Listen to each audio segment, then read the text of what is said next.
but then she found herself on a spacecraft, completely, out of the blue. Suddenly she's on a spacecraft, and she says, there's a little gray being with big black eyes that showed me how to levitate.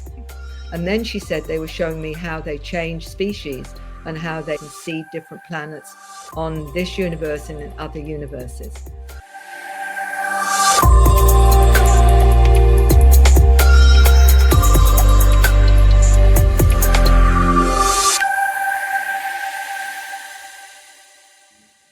I am so excited to talk to our guest today, who I have had the pleasure to interview previously, and I'm always excited to hear the latest of what she is up to. I am talking about the extraordinary Ms. Mary Rodwell. Mary is one of the world's most leading researchers and writers on the UFO and ET contact phenomena.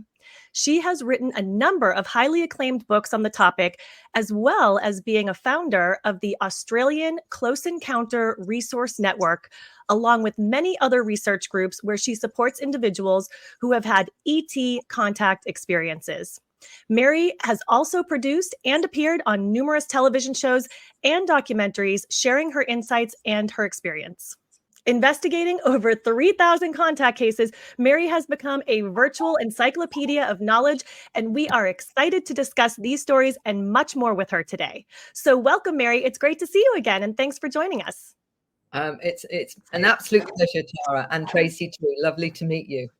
Thank you. Absolutely. Thanks for coming. Mary, I know your career began as a nurse and a midwife and a counselor before you transitioned into the more holistic side of therapy as a metaphysical teacher.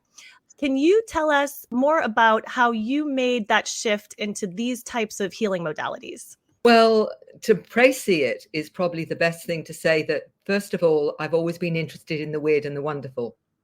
So if it was anything to do with that was different to the average reality, somehow that intrigued me, even as a teenager. Supernatural, paranormal, all those kind of things intrigued me, because most of the time none of that those were subjects that you didn't hear about.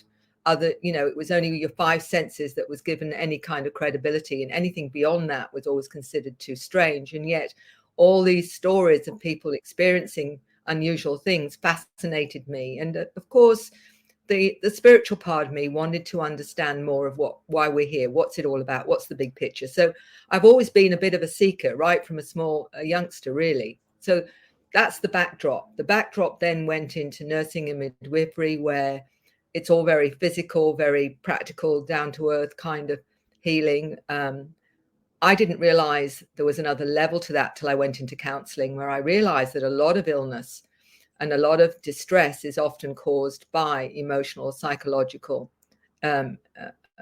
experiences. And that often led to disease. So I got very caught up in the work with counseling and what have you. When I moved to Australia, I made a conscious choice to continue with counseling rather than go back into nursing. And I was working with grief and bereavement, hospice. And that, of course, opened up so many things, because what you get there is people questioning what's life after death, because many of them were given a short time to live or whatever. Or I was dealing with profound grief, where again, it's, losing somebody that was closest to them and having to deal with that emotional trauma, but also with weird things happening to people. Like, I felt my mum was telling me this, or I got this message to look under the bed because there was something there that was waiting for me that my mum didn't tell me about. Really unusual kind of weird stuff, I call it, So very, very intrigued about the whole spiritual realm. This led me into exploring my own awareness. And I was in a group for 3 years where I learned how to open up and to honor the multidimensional experiences that I was having, and the whole team, the whole group were having over 3 years. We did everything, remote healing, you name it. We sort of had a go at it, really. And what it did prove to me was this wasn't just a gift that some people have. What I discovered, without doubt, because I consider myself very down to earth, very normal kind of individual, what I discovered was I was having things happen that I couldn't explain in normal conventional terms. And I remember thinking, if I'm going around the bend, I'm going in good company, because two of them were clinical psychologists that were part of that group. So I thought, we're all losing the plot here, or it's real. But what it proved to me more than anything is everybody has these abilities. It's just that they've been, if you like, in many ways, not understood or suppressed due to beliefs, whether it's religious beliefs, educational beliefs, scientific beliefs. And many of those that were having these experiences were really questioning their reality because of that. One step further from that, by me reading so eclectically, as I say, if it was weird and wonderful, I usually had a book on it. 2 books came up into my awareness. One of them was Dr. John Mack, who was a professor of psychiatry at Harvard University, who wrote Abduction, Human Encounters with Aliens, where he'd done all the psychological testing, and he was absolutely convinced this was real. And the other one was by Whitley Strieber, an experiencer. Everybody knows the classic book Communion, with the ET face on it, and his personal experience. And it was when I just recently read those, somebody walked through the door and said to me, I've heard you're open-minded. For this, they just think you're crazy. For this, the relatives won't come to the house because they think it's demons. Waking up with marks on his body, shaved areas. And it wasn't just him having the experience, which clinched it for me, because it was his partner and the children too, because this was a family affair. And that's what many people who have experiences are aware of. There's an intergenerational link that it's the whole family. It's not just one individual, even if not all the family realize it's going on. And that in itself tells you this is, unless it's a mass hallucination, there's something real that's happening. Within 2 weeks, another one walked through the door. And I'm suddenly thinking, this isn't rare anymore, is it? 2 weeks later, somebody else. I started in a support group, 12 people turned up. This is in Perth, which had just over 2 million at the time or whatever. How's this? And that exploded then, because I realized lots of people were having experiences, but not often understanding what they were, and just thinking maybe they're just weird, something wrong with them, and not necessarily understanding that this is a reality, and that they're having encounters with not just physical intelligences. We're talking about interdimensional ones, like light beings and what have you, extra-dimensional ones, trans-dimensional ones, and even some that may come from our future. So we're not talking about something that's very black and white here. We're talking about something that covers the whole dimensional field. And many of them may have these experiences after they've had a near-death experience, or a shamanic experience, or starting healing and then finding themselves opening up, working with energies, and suddenly feeling presences around them. So this covers the gamut of what we call multidimensional experiences, astral traveling, remote viewing. All of these can end up with an interaction with these intelligences, whether they're physical or non-physical. And were these experiences ones that you were uncovering through the hypnosis that you were doing with people? Certainly, there was the occasional time where I was working with someone over another issue completely. And one of them was actually a lady that she had suspected abuse in a children's home. So she'd come to me with that. And what we discovered was that the abuse certainly happened in the children's home, but then she found herself on a spacecraft, completely, out of the blue. Suddenly she's on a spacecraft. And I'm still working out how is it that we found this and now we're finding this. So that compounded it for her. But what really brought her into it even more was her 5-year-old daughter, who said to her one day, "You're not my real mummy. My real mummy's in space, and I don't really look like this." And her mother, of course, not knowing what to do with that, said, "Well, can you draw what you look like?" And she said, "No, because you'd be frightened." Now, this is a woman that had no knowledge of anything to do with contact, ET counters, anything. So not only did she find out about more of her own personal history, but also that she was very involved with something which we'd call non-human intelligences. And that was literally within weeks, the daughter. And if she hadn't had the regression, she would never have known what to make of it, other than there's something a bit strange about her daughter. But she had to acknowledge then that this was actually going on. And that's a story from children that comes up time and time again. You're not my real parents. My parents are in space, or my mother's in space, because they're interacting with that intelligence even as a small child. And I'm talking about also children of 2 and 3 years old, talking about going up on spacecraft and what they learn there, and their special friend who may be blue or another color or what have you. That is so common. So for me, it was certainly, regression was certainly part of this, and it certainly wasn't front loading. So speaking of children, since you mentioned it, I know that you assert that oftentimes children may be mislabeled as having a disorder such as ADHD, maybe Asperger's or autism, but that in fact they may actually be starseeds. And that's the reason that they have certain characteristics to their personality. People refer to them as indigo children, starseeds. They're basically the new generation of humans that are being born. And I know you have a lot more experience working with people like that. What can you tell us more about that? Well, that's a really good question. And it's one that really was the basis of my second book, The New Human, because what I was seeing was an intergenerational link between parents or grandparents, either one or both having some kind of ET contact. And it may be that granddad was always talking about UFOs, or grandma was a little bit psychic or whatever. And then leading down to the new generations of children. And interestingly, to start with, I didn't to connect the dots.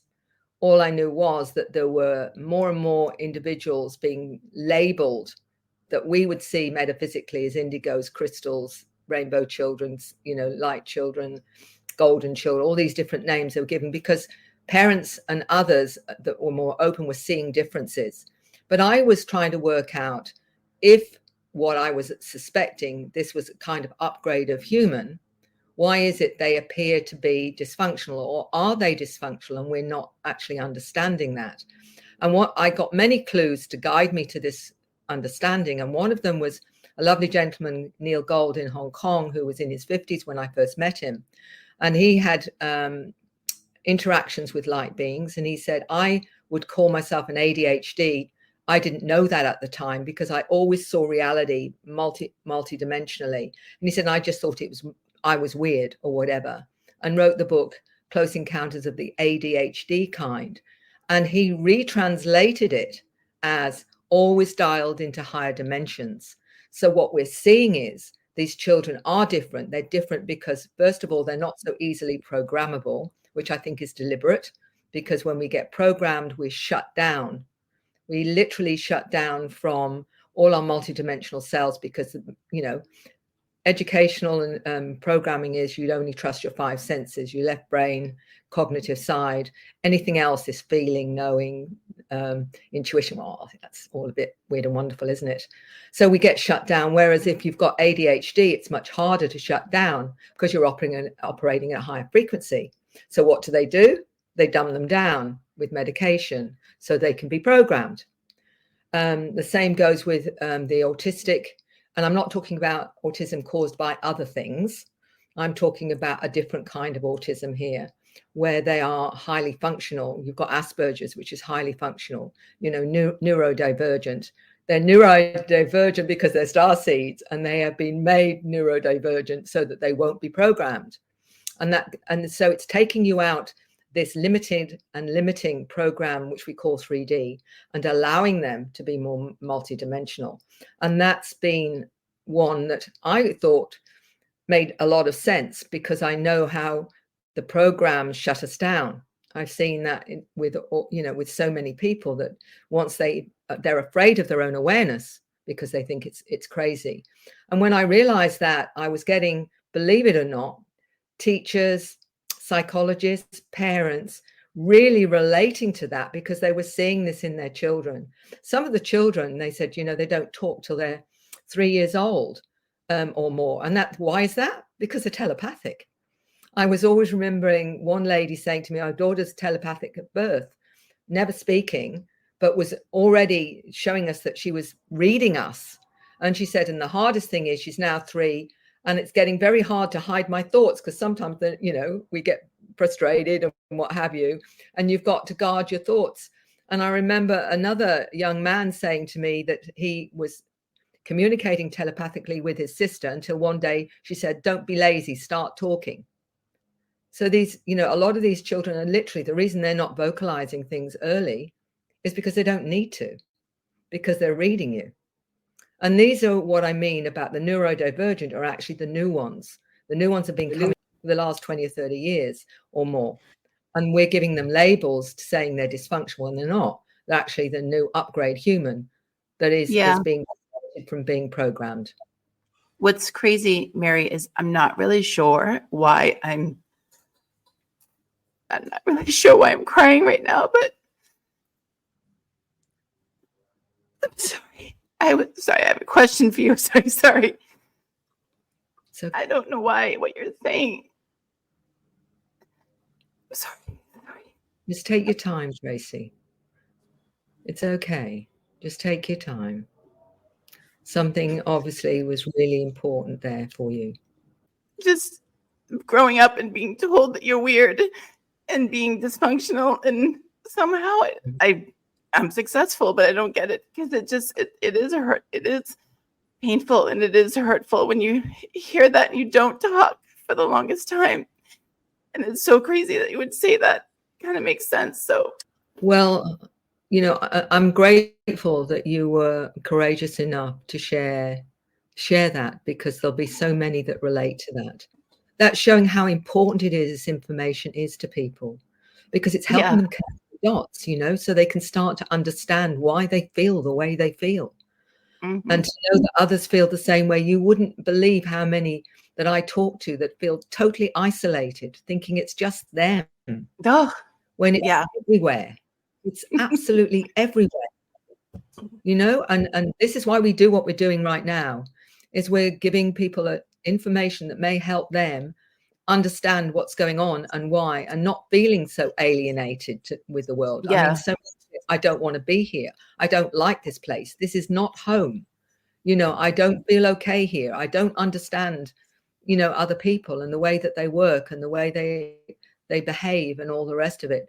And they say, I just don't want to be here. I don't like it. And many of them are super empathic.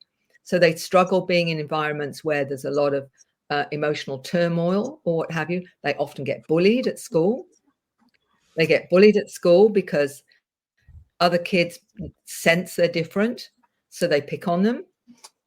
And I've had so many parents say, my daughter or my son can't handle school anymore because he's so unhappy. They just don't want to go anymore because they get bullied. They don't understand the other kids. They don't understand why. And many of them end up homeschooled because they just can't deal with the system and the programming of that system and the way that it's geared to lack of understanding totally of these new generations of human that are ultra sensitive. And many of them can see energy. Many of them can, I talk about it in The New Human. One young girl was telling her mum that when her mother speaks with different emotions, different colors come out of her mouth. So she was seeing emotions in color. Many of them are synesthetic, which means that they get information on multiple levels, not just a feeling or an image, but a sound or a frequency. So they're seeing multidimensionally, and they think everybody else does until they realize that nobody else does. And then they judge themselves as there's something wrong with them. There's something wrong with their eyes, or there's something wrong with their understanding. And the bottom line is it's the other way around. The ones that need to upgrade are the old models like me, that are still opening up and learning to open up. And we all have the potential for that. But it's helping the parents often understand what's going on with their child and understanding the way they experience reality. I remember talking to a mother with an 8-year-old daughter who said she was a hybrid. And she explained to her mum what she meant. She said, I'm part water being, part human. And what she meant by water being was she came from a planet where she was a water being. And she says, when I look in the mirror, I'm seeing a water being. I'm not seeing a human. And she explained that when she hears music, she's not just hearing the frequency of the music and how we normally hear it, but she follows the frequency of that music right to the person who's created it. So she's understanding their emotions and their feelings in creating the music. So it's a whole new level of understanding of reality. And this is what, these kids are talking about, and they might be 5, 6, or 7 years old, and they're living in a world that denies most of that reality. How isolating and how scary when they realize you don't do it too, and and they'll be looked or teased at school because they remember going up on a spacecraft at night and talking about it, thinking everybody else does, don't they? Well, no, they don't. And then they get teased and marginalized because of it. So this is why it's so important these kinds of programs get out there, because it's helping not just the parents, but the children through their parents will understand and have more ability to listen and to help them. With all the research you've done in this field, I know you can discuss a lot of different topics, and our goal is to try to show both sides of the conversation for the believer and the skeptic. So I wanted to ask you if you could further explain the scientific side of the discussion a bit for those who aren't fully bought into these ideas yet. Well, my background is nursing delivery, so I do actually make an effort to bring it into context. For people that are not sure that we're not alone, all I would say is we have been, and Dr. Francis Crick, co-founder of the DNA Molecule, came out with a book that he believed that we were intelligently designed. He had no doubts about this.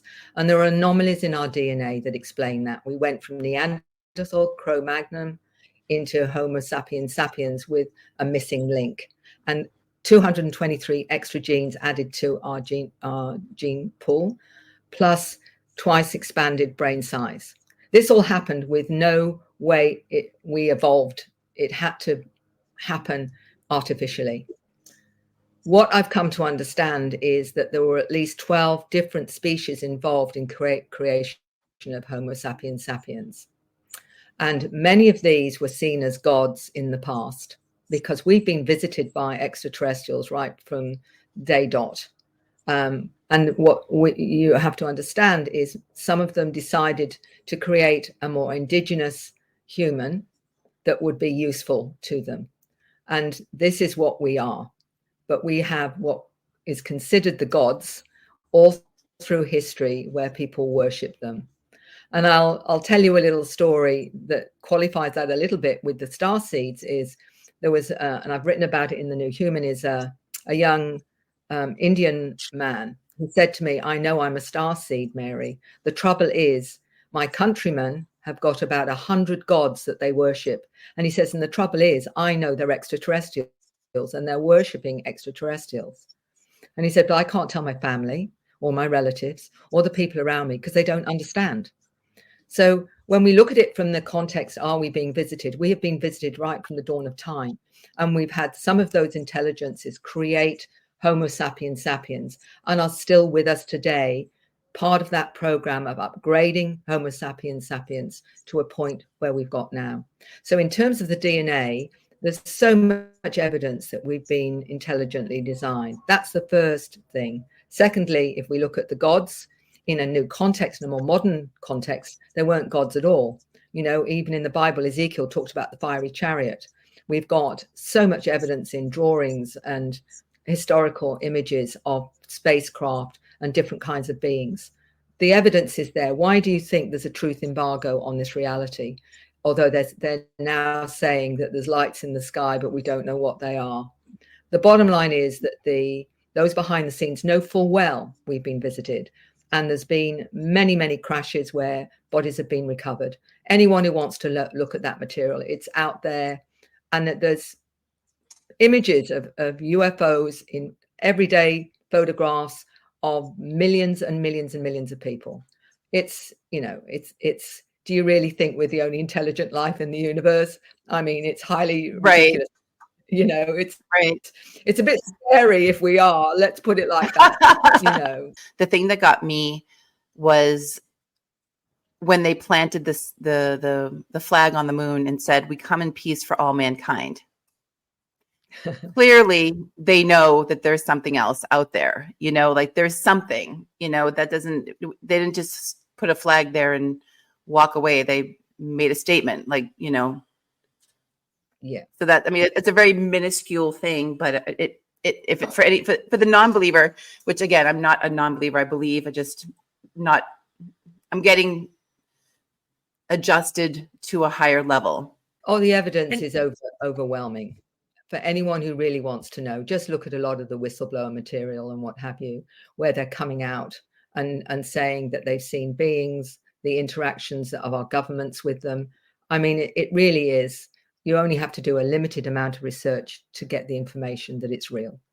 And Mary, I'm glad you mentioned about the genetic engineering and the upgrades that are allegedly taking place with humanity right now. Why do you think that is? Why is this happening now all of a sudden?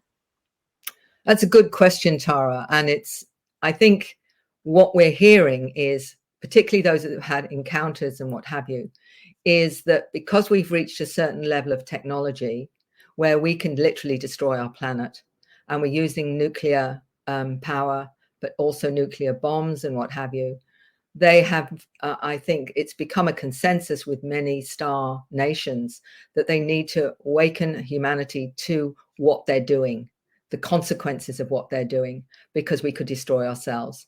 And so I think there's been a real fast track, an acceleration of working with humanity's consciousness so that we are actually waking up to more of who we are, and also the understanding of what we have the potential to do.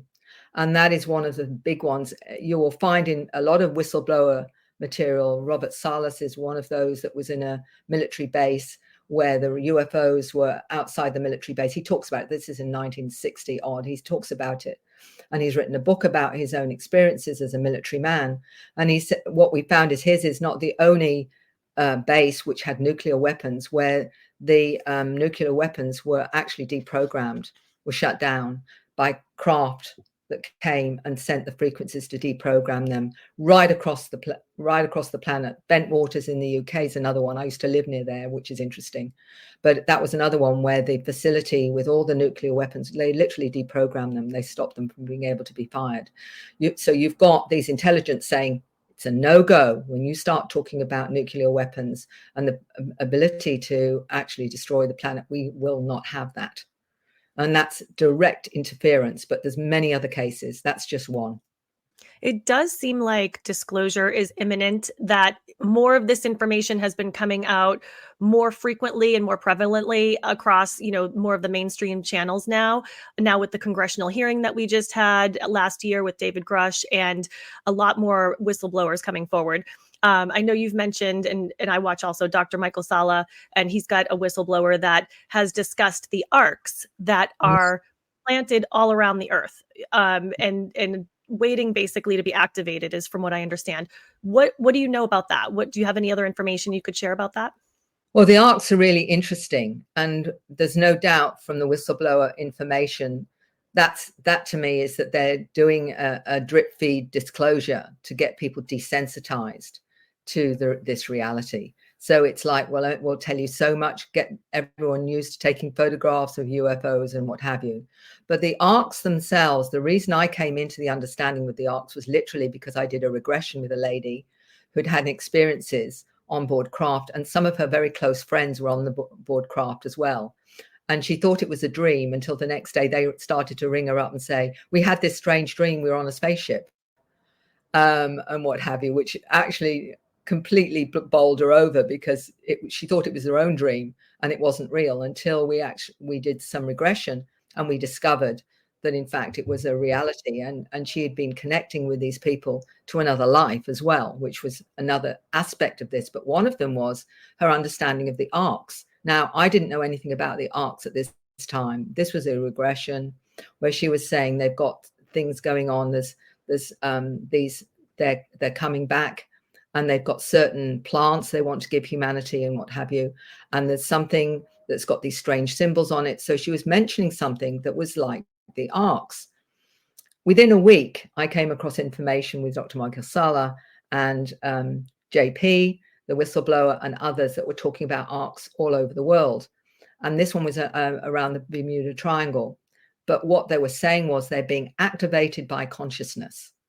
And that's really interesting. It's like they've been buried and waiting for a certain time where humanity is ready, and literally ready to take on board a greater reality. And these are being activated all around the world. And I'd read a book about 15 years ago, which was Transylvania Sunrise, about a huge facility in Romania where they had a sphinx, and underneath it they'd found this huge hall of technology that was obviously built by a giant peoples, where they were shown the history of humanity all in holograms, all very quiet. 2003. Peter Moon has written about it. I read this book some years ago out of fascination and realized that there was more going on here. And so this lady and another gentleman and a group remote viewed it, and they were finding another ark under there as well, plus a huge pyramid. And then we hear about other arks, one of them in Tokyo, Mount Fuji. There's another one in Antarctica, and then the South America, Australia. So what it seems like, and more and more information's coming in, is that these huge craft have been buried there very deep under the ground, waiting for a time when humanity is ready to be is activated sufficiently. And these arcs are literally living organisms. They are operating through consciousness. And when you get someone out of the blue in a regression talking about something I only find out about a week later, you have to say, because I'm always looking for validation and corroboration with everything that I do. For anyone who knows me, I'm looking at not just one person's story. I'm looking at where could this be corroborated, because that's really important to validate the information. And I get it from all different sources. So when you get enough information from different sources, you're going to say, you know what, that could really be something I need to look at. And that's what I do with everything. I cross-reference all the time because it's important. Otherwise, you've got nothing other than one individual awareness. Well, this all happened within a week of me doing this regression, and this lady talking about the new plants that they want to give us to humanity that are healing plants and very special. And she was actually seeing them remote viewing under this facility in Romania. And you start to say, well, hold on a minute. Another one's saying the same thing. And it's very specific. This is the thing. I mean, I have to be very careful about what I put out there because, my reputation's on the line. Is Mary completely lost the plot? I mean, there are some that definitely think I have, because, I go from the nuts and bolts UFO stuff into the spiritual realm because it's all connected. It isn't separate, even though those in the nuts and bolts that want you to bring back a bit of the craft to prove that you've actually been there. Well, what we discovered in our surveys when we did the important surveys with the Dr. Edgar Mitchell Free Foundation with 4,200 people, and we asked them 600 questions. One of them was, we found out that 75% of encounters are out of body. Well, that's not so easy to bring a bit of the craft back if you've only got 25% that are actually physically on the craft. So we have to understand astral projection. We have to understand our spirit, our consciousness leaves our body. So this is a whole new level of understanding the nature of soul. This is not separate. It's not just physical here. We're talking about a multidimensional understanding of an experience that affects on multiple levels. And so, it isn't black and white. I wish it was. But when you also get out of that 4,200 people saying that 85% had a psycho-spiritual transformation, something very real then is going on for people to change their philosophy, to change their diet, to change the way that they look at the world, the way that they want to benefit the world, the way they switch off from materialistic values.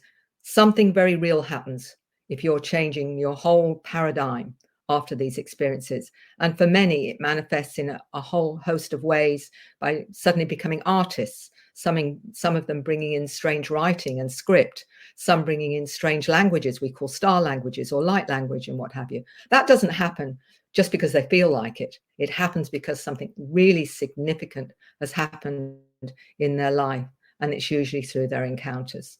Jumping over to the other topic that you mentioned about the plants, because I've actually heard that as well. I'm not sure where I heard. I think maybe Elena Danan may have talked about it at one point. But what I have heard is that the plants that will be given to us will be sort of an offering as a gift once we actually make first contact with whatever species will be that group of people, which again, from what I understand, should be a humanoid species. These plants, as you mentioned, will have a healing aspect to them, and that allegedly they'll be glowing. So this will be something that will be given to us as a gift. Is that kind of along the lines of what you have also heard?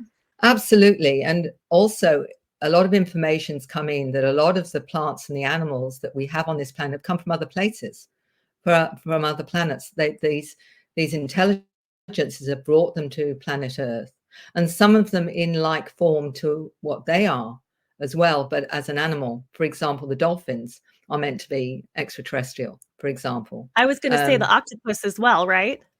Yes, the octopus, that's another one. Yeah, it's actually a very intelligent species. People don't realize how smart they are. Exactly.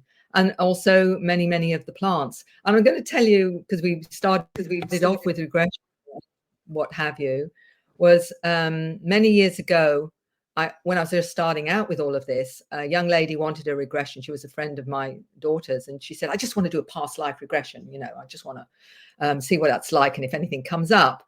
And so I said, okay. And that's all we were doing. She went back to a medieval period, where she was a wise woman, a healer. And I said to her, okay, so how do you get to know about what plants are healing and what kind of herbs and all this kind of stuff? Because everyone usually has a mentor, whether it's another older wise woman or, a bloke, as well, who might be a medicine man or something.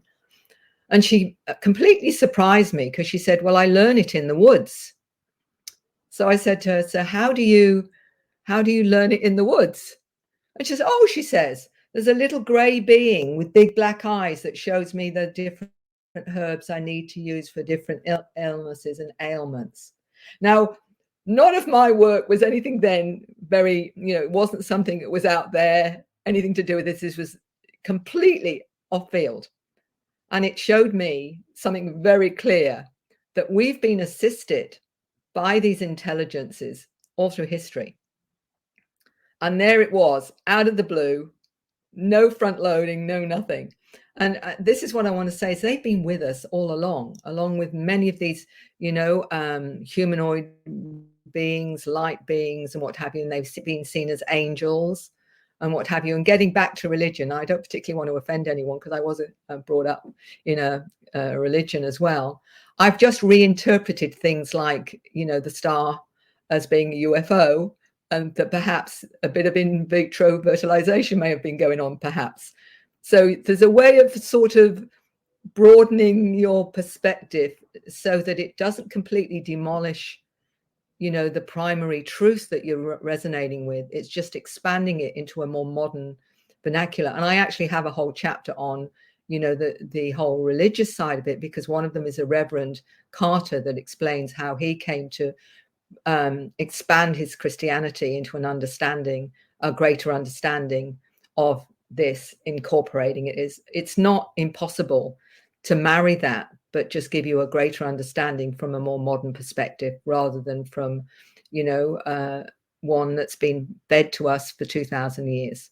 I know there are some historical artwork that shows UFOs in the background, and people are interpreting it differently. People are not looking at it through that lens.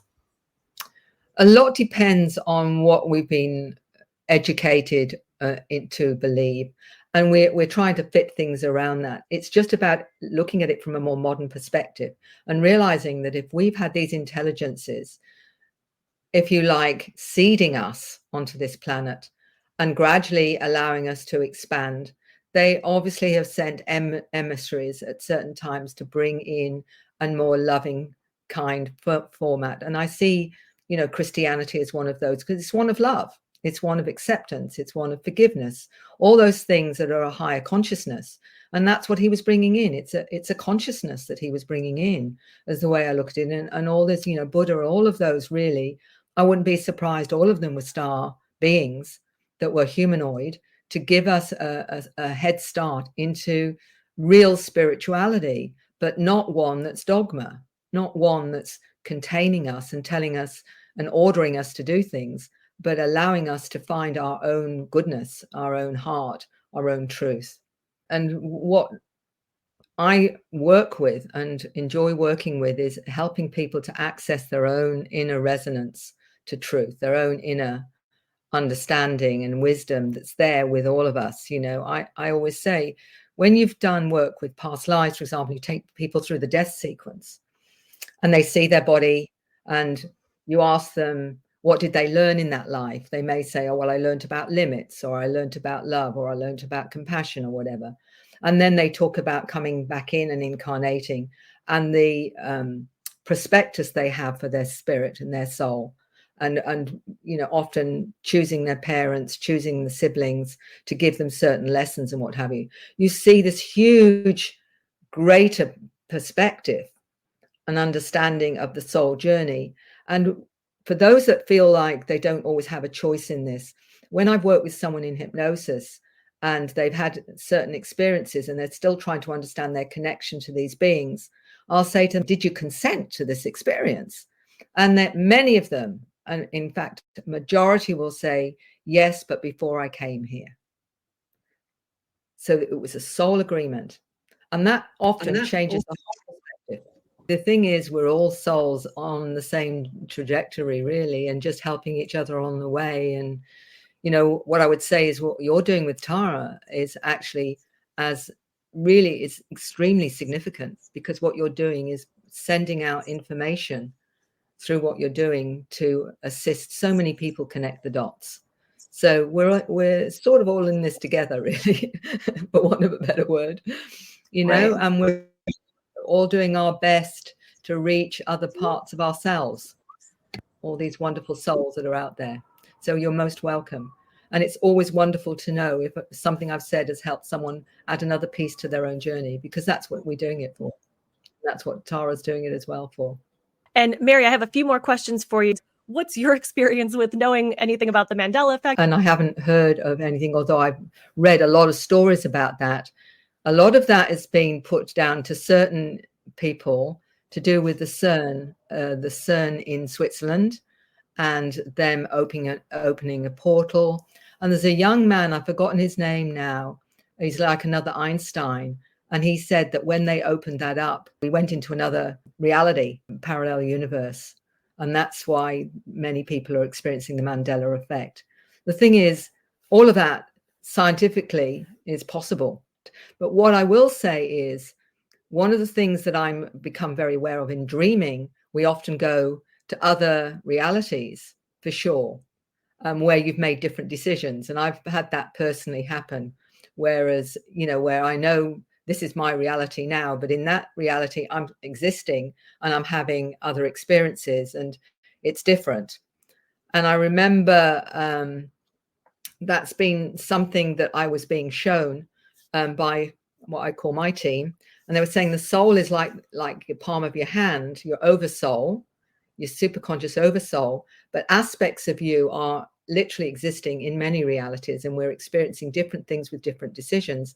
And in my dreams, I remember in one dream, I'm dreaming that I'm assessing another dream, that I'm actually researching the other dream, and I'm dreaming the dream, but I'm also dreaming the dream that I'm dreaming the dream. And it's like, the more you become more awake to your dreams, the more you, I've done regressions where people have gone into other dimensions. And one of them was really bizarre, because, you know, the old tape recorder, you know, playing, you know, the little tapes and what have you, you can't manipulate those whatsoever. And I was playing a bit of relaxation music, taking her into her experience. And as she was going into the other experience, she was aware that I was sort of accompanying her, but we didn't have any kind of understanding of what was actually going on until she rang me the same day, listening to the recording. The recording stays the same all the way through. Her voice starts to get to a high-pitched sound, but the recording's normal. My voice is normal.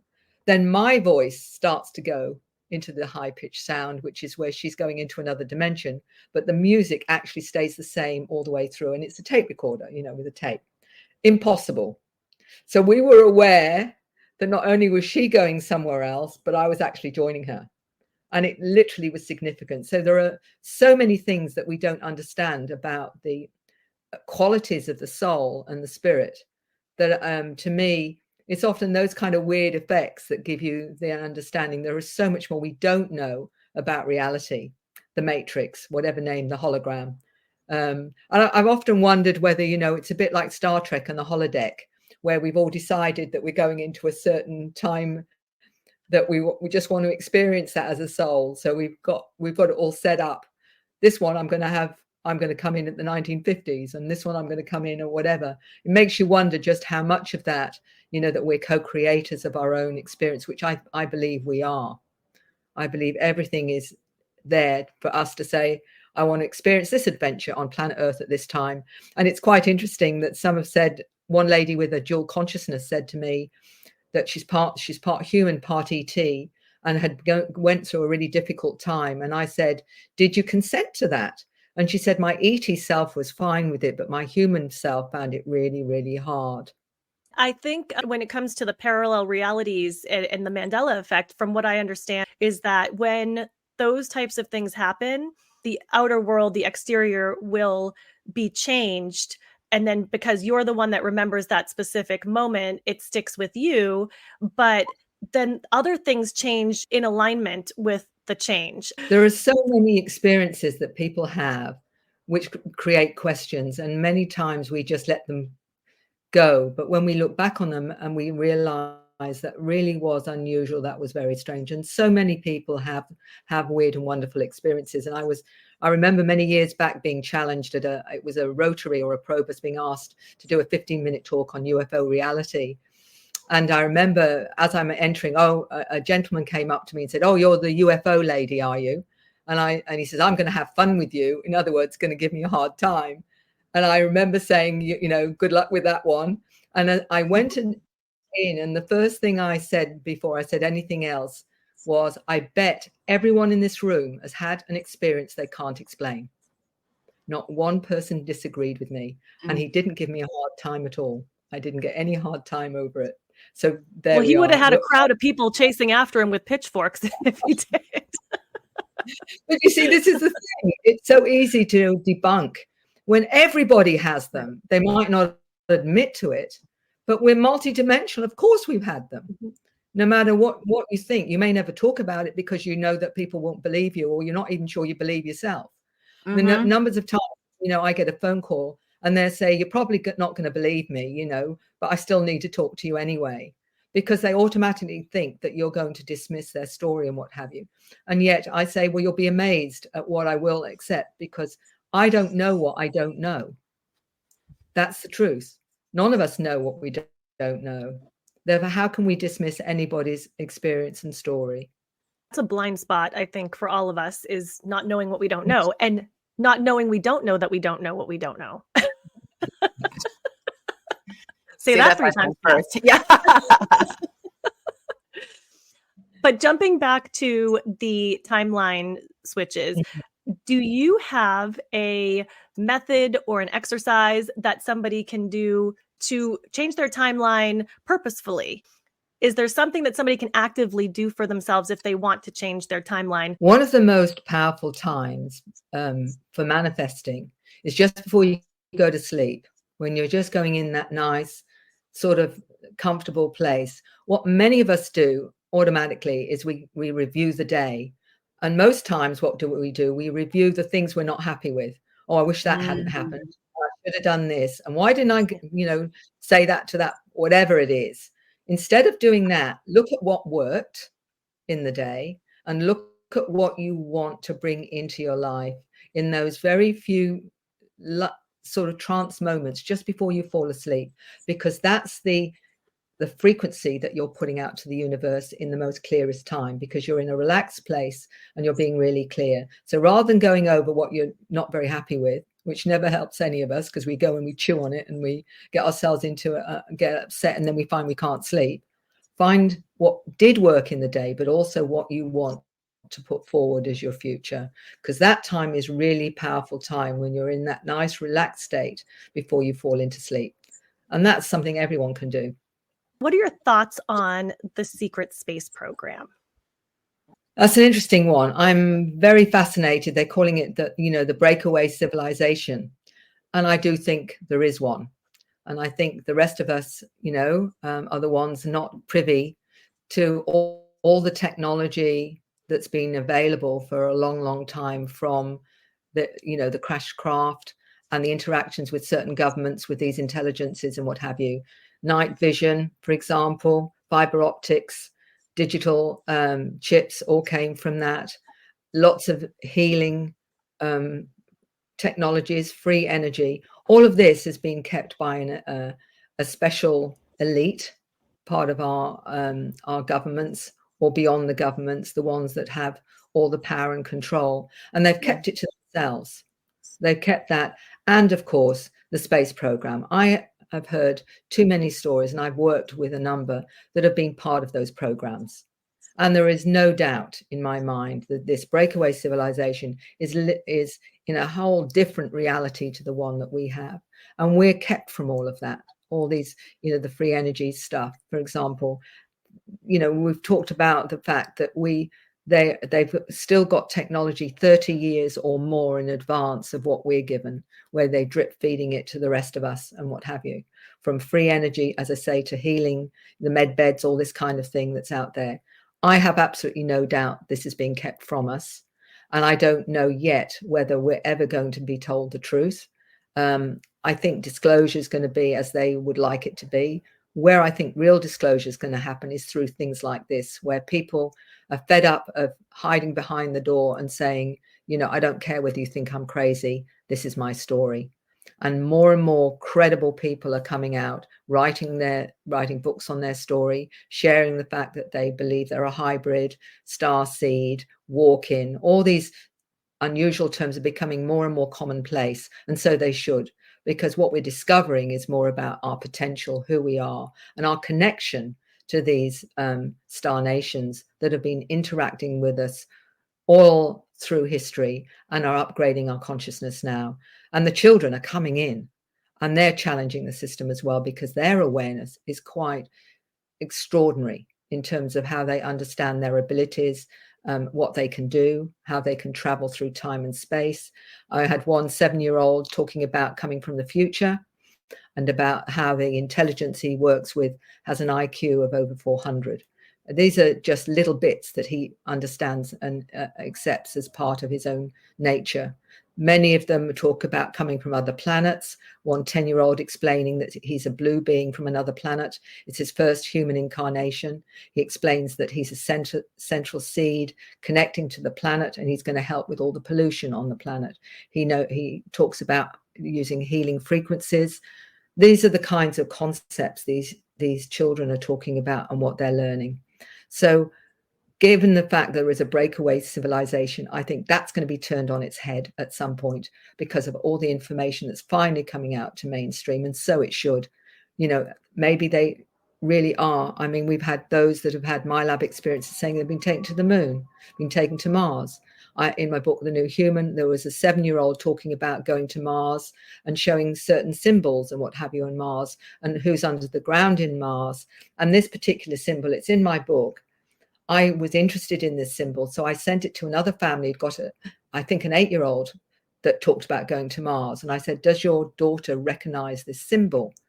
And he didn't tell her the background. The father didn't. He just showed her the symbol. Oh, she said, yeah, that's the one they show you. This is one that they tell you that they're here, and gave a huge explanation about it, completely corroborating the symbol that this other 7-year-old had said that she got when she was taken to Mars. No interaction between either of them. Those are the kinds of things that are very powerful as corroboration. They talk about one 8-year-old explained that she was taken.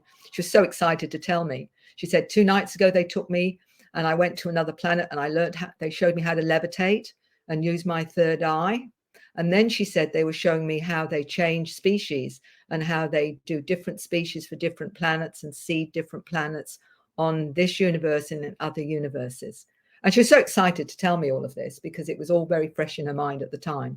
This is what I mean. You get information like this completely without any front loading. It's not stuff you see on the TV and cartoons, and using very interesting terms that only adults would really understand. And 3-year-olds talking about going on board craft. 8-year-old explaining, he goes up with 2 of his friends. They show him how to use his mind and manipulate things in the air and create things in the air and teach him complex subjects. And I said to him, what are the complex subjects that you're taught? And he said, it's too complex for you. So this is the 8-year-old explaining to me that I wouldn't understand. Everything from astrophysics through to cosmology. I have to say, I'm a little jealous because I wish that was me. I want to know how to levitate. We've all got that. We've all got these abilities, but it's been switched off. But what the awakening is, and the conscious being triggered, is a lot of our DNA that has that awareness, that understanding of who we really are, is being activated. And we are, we might be the older models, but we have it all within us. With the new ones, they've come in more awake, but we're being awoken as well. And this is all part of this acceleration of consciousness. We've got it all in us. It's just a matter now of working with ourselves and like-minded frequencies of others to actually activate it as well. And that's what's happening. People are opening up intuitively all the time. They're starting to see presences, orbs of light, seeing energies, working with energies and healing and what have you. All of that is activating the rest of us, because every one of us that slowly is opening up, those frequencies are going out there. It's like an energetic frequency that's triggering other people right across the planet. So we're not only activating ourselves, but we're activating all of those around us through our words, through our the way that we behave. All of that is activating. And this is why we are now going to another level of consciousness in humanity. The starseeds are coming in fully loaded, and the rest of us, we have to pay for upgrades. Well, we've chosen to come in to create the bridge between the old and the new. So it's a very important role. So we've come in to just help them establish themselves, and we're here to help them grow and be strong and be the teachers that they really are. And they need us for that, because we're still operating part in the old paradigm and part in the new. So we're creating the bridge for everyone else, the older generations that have come here to start the process. So it's a very important role. There's us sold a lot, because that's what we're doing. I've met 70, 80-year-olds that say it's too late for me now. So no, it isn't, because when these new frequencies come in, everything's going to happen with our DNA, and we are not going to be the way that we were before. We're going to be a new upgraded human, and that'll be part of our role. We'll be providing a safe place for these children to be all that they've come here to be. We've all got a role in this, and it's all about timing. And the thing is, you think of the elders and the wisdom and the experience of being human on this planet is what these new generations need. This little 10-year-old explained that he picked a mother that had been to Earth many times, because she could help him understand humans, because a lot of the new generations really struggle being here. They want to go home. They don't like this planet, and they struggle with the behaviors that, the whole way we do things and how cruel so many of them are. And they say, I don't like it here. It's not like nothing I'm used to, and I don't want to be here. So the older generations are the ones supporting that, so that they can actually bring in the gifts that they have. One thing, just to take it even a step higher, is to give those that are listening to this an idea of something that I discovered, and it's happened with a number of individuals, where and I'll start with the 8-year-old that explained to me that his ancestors were the mantis beings. You know what the mantis beings look like? They look like praying mantis or whatever. They're geneticists, they're master geneticists. And he said that's his family. They're his ancestors. And when he dies, he's going back to being a mantis. And he explained that sometimes when he goes on board craft, he evaporates into a mantis form. So he operates in that form for a time, and then he comes back into his human form. And that was just one story from an 8-year-old. But then I was talking to another lady who's on board craft, seeing herself as a little gray. But she says, I'm a scientist, and I'm working as a scientist on board craft. And I said, but where's your human body? And she said, oh, it's over to one side. It's over there. Obviously not animated. And I said, so how do you get back to your human body? And she describes a ball of light leaving when she's done her job, leaving the container that's the zeta and goes back to a human form and then comes back down to Earth. That's just two stories saying, really, we're not always in our human form when we go on board craft, because we're connected to any of these species. We often will go into their avatar and have jobs to do. I was just going to say, you mentioned drip feeding us disclosure, and I'm a big movie buff. Every single thing that you are mentioning then, and Tara has mentioned, has been in some way or form in a movie. Avatar.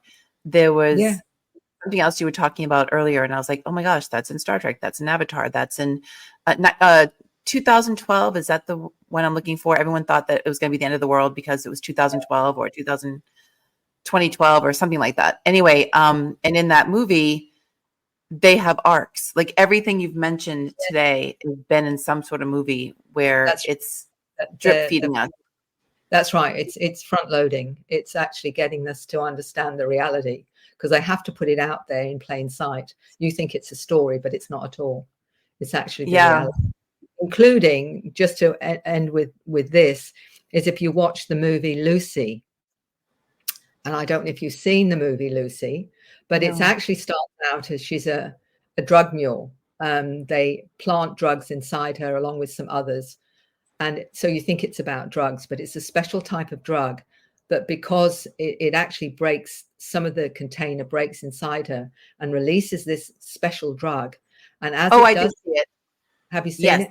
It starts to activate her DNA more and more and more and more, so she becomes more and more multidimensional till she in fact becomes light.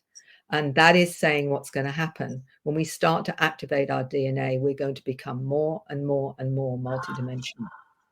Can you give us just a brief synopsis on what different types of beings are out there? What have you encountered so far with working with your clients? What have they discussed and talked with you about? Well, a very brief overview with that. Obviously, the greys, the humanoids, the light beings. The ones that most people see through our surveys were actually humanoids. They're the first that most people see, not the greys. The greys come second and I think third. Light beings, mantis, and a whole range of different humanoids and whatever, reptilians, dracos, a whole enormous range. And to give you an idea of the kinds of numbers of different civilizations that appear to be interacting with us in different forms. Sometimes they can present the form they want you to see, because they don't always want you to see their true form in case it's scary or whatever. There's a young lady in a family of 7 children that lives in New South Wales, and one of the daughters is 17, Gigi. She's drawn about 250 or 260 different images of different beings that she's seen. That's just her alone. That's without her sisters drawing the ones that they're seeing as well. But hers were the most prolific. So that's just one person seeing that number of intelligences. To give you an idea of the greys, the zetas, one lady, and I think it was Ken, said to me that she knows of 165 species of grey. So you can't just say, or it's this. We're talking about a broad spectrum of different intelligences looking in similar form, but coming from different spaces. A bit like, the planet. Look at all the different species. Right. Nationalities. And this is all the nationalities. We've got a good example of that on our little planet. I have heard that before, that Earth is sort of a melting pot of what all the different species, not just, the different forms of human that we have, and the fact that we come from different countries and we look different, but also the animals and the plants. There's just such a diversity here, greater than supposedly any other planet that's in the cosmos.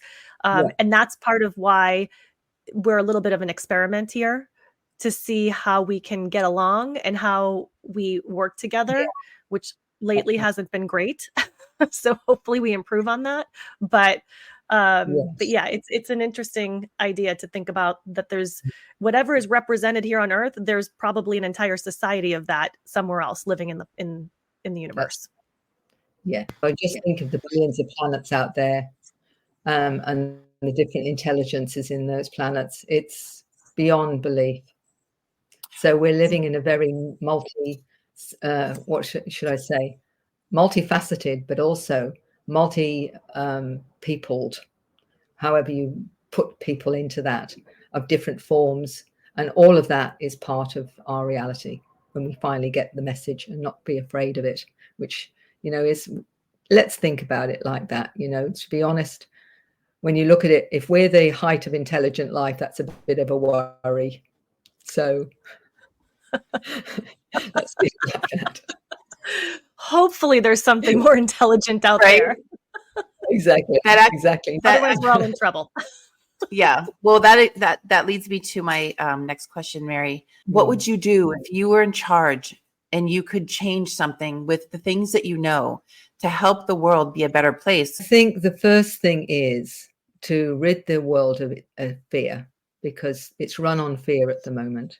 And if we understand, if we could convey to everyone that we're all connected and we're all part of each other, and that what we do to each other, we're doing to ourselves, I think that would change so much of how we view things. But it's still the fear that I need to protect myself. No one's to look after me. So if we put out that we're all there on the same page, wanting to be there for each other because each other is us, because we're all one. If we could get that message out, then everything follows. I love that. I think those are great words to end on and great advice for everyone. And I just want to say thank you so much for your time today, Mary. It's always a pleasure to talk with you. We very much appreciate your time and wisdom that you shared with us. So much gratitude for you. Thank you very much. It's a pleasure. Thank you, beautiful people. And thank you for inviting me. Take care.